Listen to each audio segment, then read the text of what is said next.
आदेश आदेश जय माता रा आप सभी को।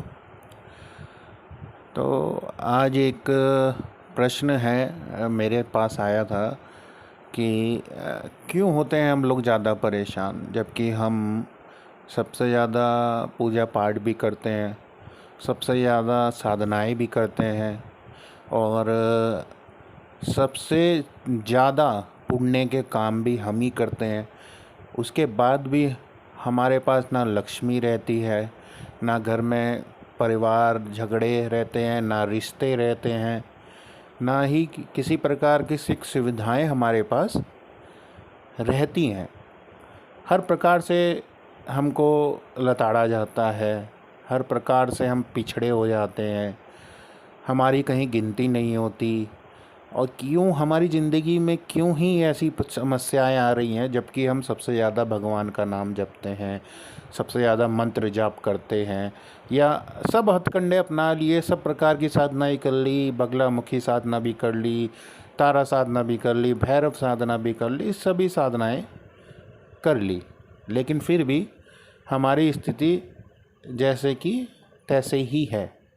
और अभी इसमें काफ़ी लोग ऐसे भी हैं जो कहते थे कि हम पूजा पाठ करने से पहले अच्छे खासे कमाते थे, धन अर्जित करते थे, सब रिश्ते भी थे, लेकिन पूजा पाठ में आने के बाद से हमारी मुश्किलें और ज़्यादा बढ़ गई हैं।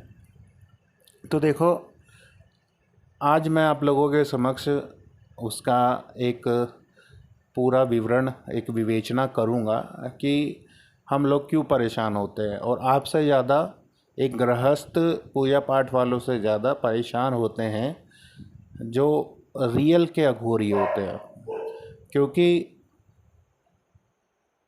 जो गृहस्थ अघोरी होते हैं वो भी बहुत ज़्यादा परेशान ही रहते हैं। और रियल के अघोरियों का जो शमशान में बैठते हैं, उनका रिश्ता किसी से नहीं रहता, उनको लक्ष्मी से कोई मतलब नहीं होता, वो सब कुछ त्याग के अपनी साधना में लगे रहते हैं, तो उनकी तरफ माया आती ही नहीं है। ठीक है, तो उनको माया अपने घेरे में रखती ही नहीं है, क्योंकि उन्होंने सबको छोड़ दिया, अपने रिश्तेदारों का पिंडदान कर दिया, गुरु की शरण में चले गए, गुरु ने कह दिया कि जाओ अब अपनी साधनाएं करो, फलानी जगह 12 साल रहो, ढिंकानी जगह 13 साल रहो, जाओ साधना करो। तो माया ने उनको छोड़ दिया, माया को उन्होंने छोड़ दिया। तो माया उनको कहाँ घेरेगी? जिसके पास रिश्ता ही नहीं रहा, जिसके पास पैसे की माया ही नहीं रही, माया उसको कहाँ घेरेगी? उनको भी घेरा जाता है साधनाओं के माध्यम से, लेकिन वो वहाँ से भी निकल आते हैं। समस्याएं सबके जीवन में होती हैं, सभी के जीवन में। किसी का कुछ समय अच्छा होता है, किसी का कुछ समय बुरा होता है, लेकिन समय कभी भी एक जैसा नहीं रहता, हमेशा बदलता रहता है।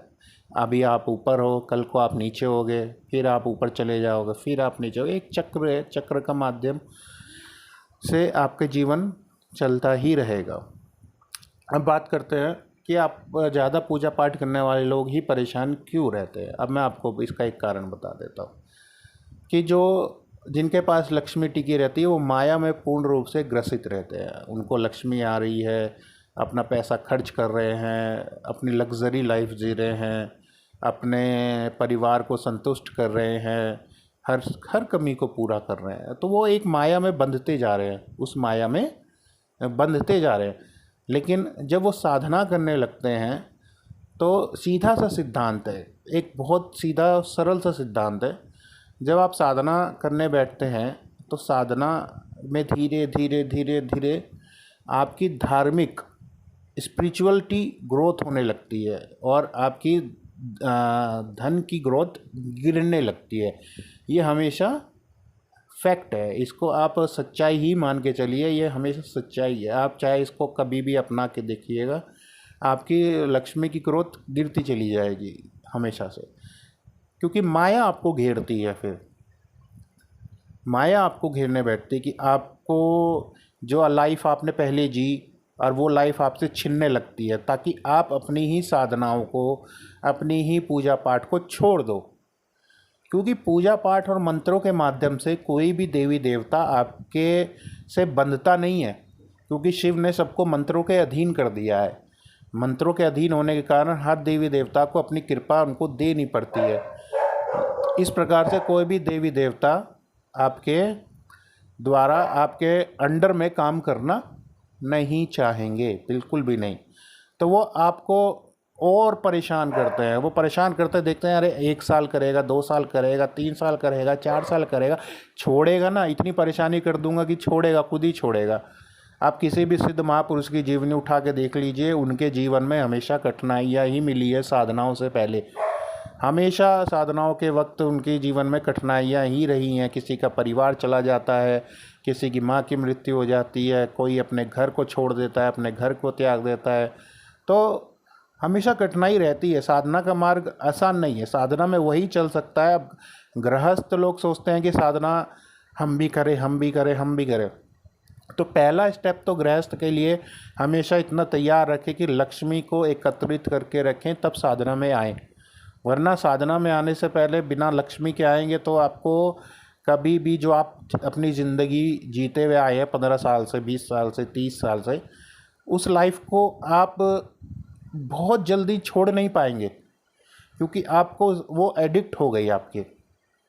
तो आप जब उसको छोड़ नहीं पाएंगे तो आप पूजा पाठ जब करने लगेंगे, ब्लेम किसको करेंगे? पूजा पाठ को आप ब्लेम करेंगे साधनाओं को, क्योंकि मैं तो ऐसे पहले लाइफ जीता था, अब मैं ऐसे जी रहा हूँ, बल्कि मैं तो भगवान का नाम बहुत अच्छे से जप रहा हूँ, बहुत अच्छे से साधनाएँ कर रहा हूँ, उसके बावजूद मुझे ये सब परेशानियाँ आ रही हैं। तो अभी आपको एक चीज़ और बता देता हूँ। कहते हैं कि हमारा प्रारब्ध होता है।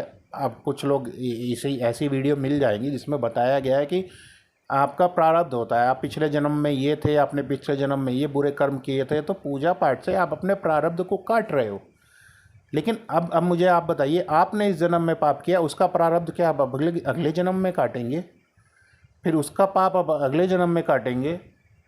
तो प्रारब्ध तो चलता ही रहेगा, प्रारब्ध कम ख़त्म नहीं होगा, प्रारब्ध कभी ख़त्म नहीं होगा। आप हमेशा प्रारब्ध के बंधनों में बंधे रहेंगे। अब मैं आपको बताता हूँ, इसी प्रारब्ध को, इसी कर्मों को ख़त्म करने के लिए पूजा पाठ या साधना आपको उस क्षेत्र में लाके छोड़ती है जहाँ आप किसी से सिर्फ और सिर्फ भगवत भक्ति में ही लीन हो जाओ, आप उसी साधना में ही लीन हो जाओ।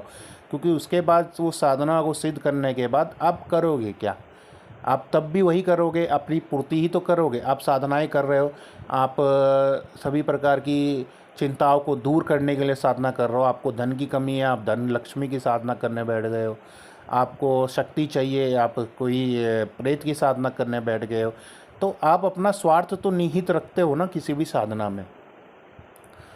तो इस वजह से अब आपको मैंने अब एक मेन कारण बता दिया कि जब आप अपना स्वार्थ निहित रखते हैं, कोई चाहता है कि मुझे मुक्ति प्राप्त हो जाए, मुझे मुक्ति चाहिए, वो भी स्वार्थ ही है।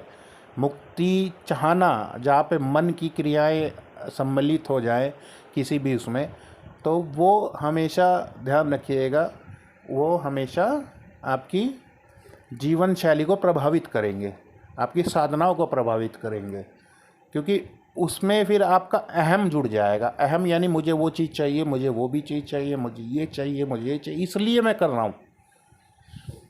तो जब तक वो अहम रहेगा तब तक आप परेशान रहेंगे 35% तक। 35% तक आप परेशान रहेंगे। 65% तक आपका वो जो मार्ग आपने चुना है साधना होगा, उस मार्ग में आपको विरक्ति प्राप्त होने लगेगी। आपको धन से वंचित होना पड़ेगा। धन से इसलिए वंचित होने पड़ेगा क्योंकि धन की लक्ष्मी जो देवी हैं, जो लक्ष्मी है, वो गृहस्थ की हैं। अपना गृहस्थ धर्म को निभाना, अपने गृहस्थों में आप रेगुलर जो आप कर रहे हैं, आप अपनी नौकरी कर रहे हैं, आप अपने बच्चों को पाल रहे हैं, ये आप अपना गृहस्थ धर्म, ये भी एक धर्म है, ये भी एक साधना है। आप इसको पूर्ण करिए। उसके बाद एक एज आती है 50, 60, 70 की, आपके बच्चे सेटल हो जाए, आपका परिवार सुख से रहे, तब आप साधनाओं के क्षेत्र में आए जहाँ आपको पैसे की ज़रूरत ही नहीं पड़ेगी। तब आपके पास ऑलरेडी पैसा अपने आप ही आएगा। तो गलतियाँ तो खुद स्वयं हम ही लोग करते हैं, फिर हम लोग कहते हैं कि हमारे पास पैसा नहीं है। तो आप कोई भी साधना करो, कोई भी पूजा पाठ करो, उसमें कोई भी स्वार्थ आपका निहित नहीं होना चाहिए। पहली बात तो आप ये ध्यान रख लीजिए। और दूसरी बात, आपके प्रारब्ध नहीं कट रहे होते हैं। लोग कहते हैं प्रारब्ध कटते हैं, प्रारब्ध करते हैं, प्रारब्ध नहीं कटते हैं। कोई भी प्रारब्ध नहीं करता। आप इस कर्म में कोई हमेशा ही एक चक्र चलता ही रहेगा प्रारब्ध का। अगले जन्म में फिर कोई आपको कहेगा प्रारब्ध है, फिर अगले जन्म में फिर कोई कहेगा आपका प्रारब्ध है। पूजा पाठ से आपके प्रारब्ध नहीं कटते हैं, ठीक है। लेकिन एक चीज़ आपको मैं बता दूं, आपके कर्मों का जो आप पाप करते हो दिन पर दिन, कोई भी पाप करते हो, किसी से झूठ बोलते हो, किसी भी प्रकार का कोई भी पाप होता है, वो साधना के माध्यम से आपको, जैसे गंगा जल में नहाने के बाद आप शुद्ध हो जाते हैं ना, तो साधना आपके चरित्र को शुद्ध करती है। जब शुद्ध करने की प्रक्रिया उसकी स्टार्ट होती है, भगवान नाम का जाप स्टार्ट होता है, तो आपको परेशानियां स्टार्ट होने लगती है। जो परेशानी आपको आगे चल के आएगी या आपके बुढ़ापे में आपको परेशान करेगी, वो परेशानियां आपको साधना के वक्त आपको आने लग जाएंगी, क्योंकि वो आपके कर्म कटने स्टार्ट हो जाएंगे। आपके जो प्रेजेंट के कर्म है वो तभी कटने स्टार्ट हो जाएंगे। तो ये बात आप बिल्कुल ध्यान से रखिए कि पूजा पाठ करने वाले ही परेशान इस वजह से होते हैं कि वो अपने कर्मों को, अपने चीज़ों को वहीं साधना के माध्यम से हाथों हाथ ख़त्म कर रहे हैं।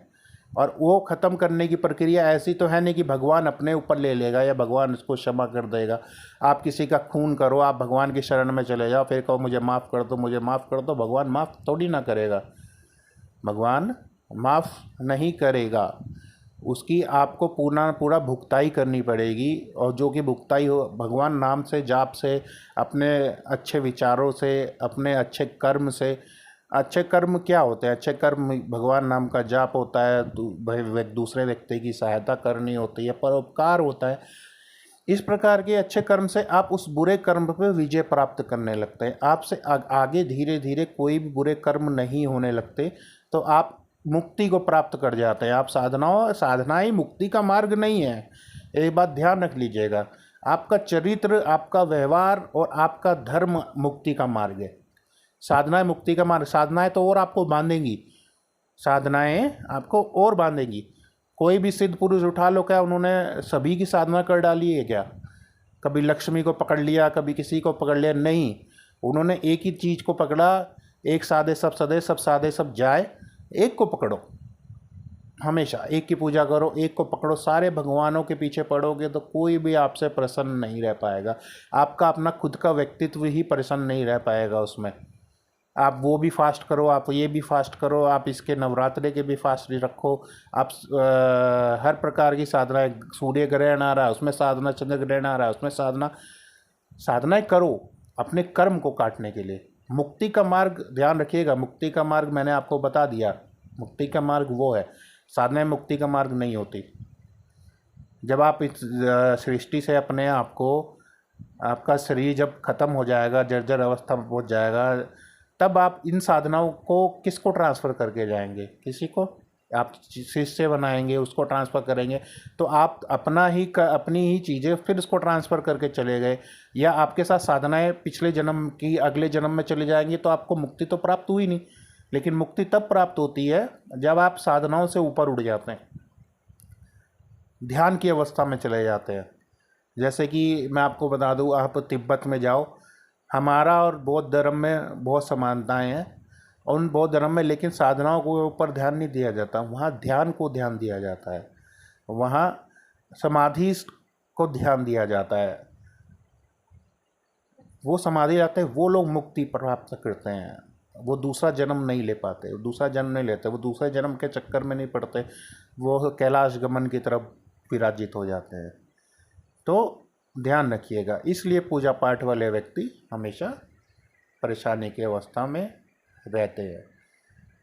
अगर आपको चैनल अच्छा लगा, आपको मेरी वीडियो अच्छी लगी, तो कमेंट में ज़रूर जय श्री राम लिखिए, जय माता तारा लिखिए, और लाइक कर दीजिएगा। और इस वीडियो को ज़्यादा से ज़्यादा फॉलो करो, और चैनल को फॉलो करो और शेयर करो इस वीडियो को ज़्यादा से ज़्यादा।